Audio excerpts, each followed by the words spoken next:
From Han to Ming, a brief history of Sino-Western exchanges, 2nd century BC, mid-17th century, discuss the economic, cultural, and military exchanges and mutual influences between China and the West, mainly referring to Europe, over the past 2,000 years. 1. Economy. From silk to silver. Han and Tang dynasties, Zhongqian opened the Silk Road, and Chinese silk was sold to Rome. Roman nobles loved to wear it, and money flowed to the east.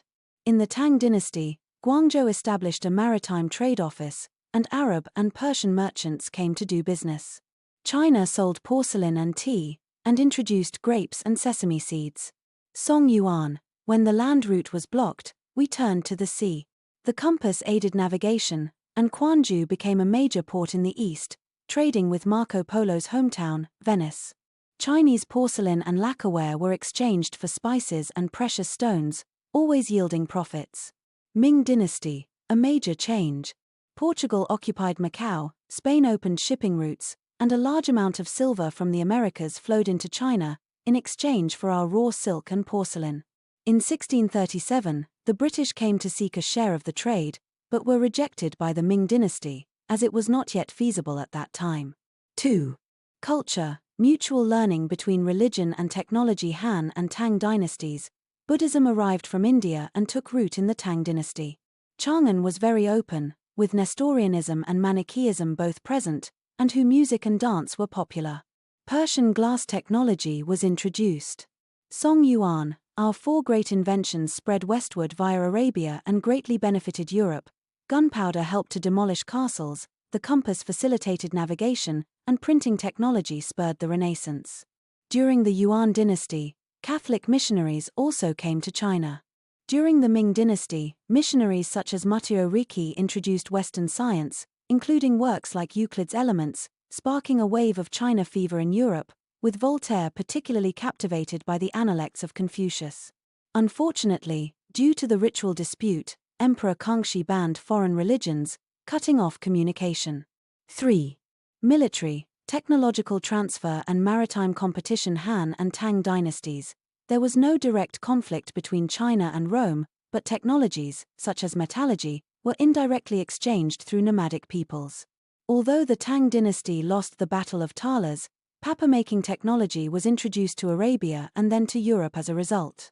Song Yuan. The southern Song dynasty had early firearms, and the Yuan dynasty's western expeditions spread gunpowder technology. Europe improved it into artillery, which was used during the 100 Years' War between England and France.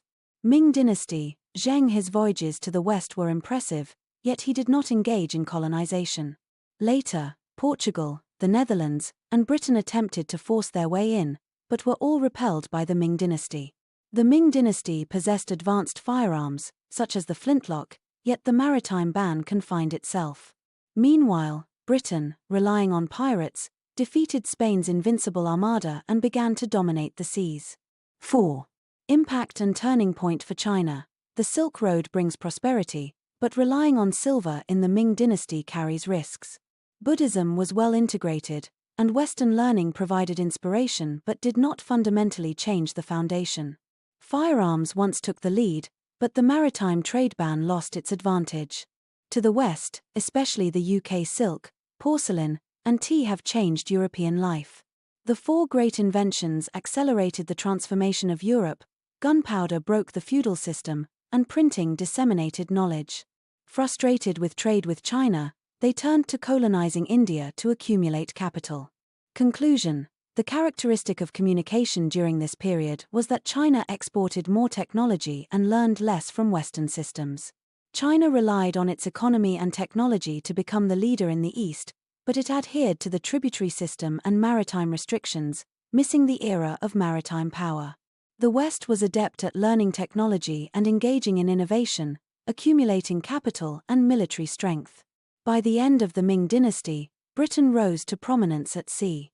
Although China appeared to be in a golden age of silver, it was actually hiding crises, laying the groundwork for the reversal of power in modern times.